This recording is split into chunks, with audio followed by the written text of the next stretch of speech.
started to read a lot, and I found that there is a lot of information about a very narrow aspect of story structure, which is the three-act structure, which is basically presenting a conflict, and we stay until we see the resolution of that conflict. And I jokingly call that the dog structure, because you show this stick to the audience and you throw it and people go running after it until they see where it landed.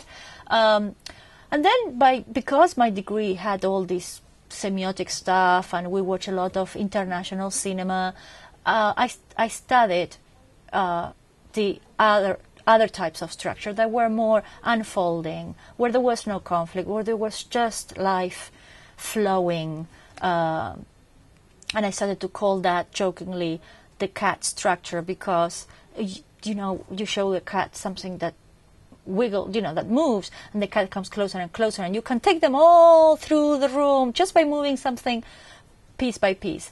And in a way, it takes a longer explanation, but in a way, that's what happens with these stories that just unfold. So that's what you find out there. But then I had the added challenge of having to work with people who haven't finished their films. So I started to find this pattern in consultations. So after doctoring over 100-something films, at this point I have doctored over 200, but at the moment I hit 100, I started to develop my own theories by bringing together my background, a lot of other things, and I found that there was what I call a story structure continuum, that there is no dog structure or cat structure. Those are stops along the way, that there are a lot of in-betweens. So I developed a story structure continuum that is very helpful because people can see where they are and they can see the breakdown of elements needed to move along that continuum.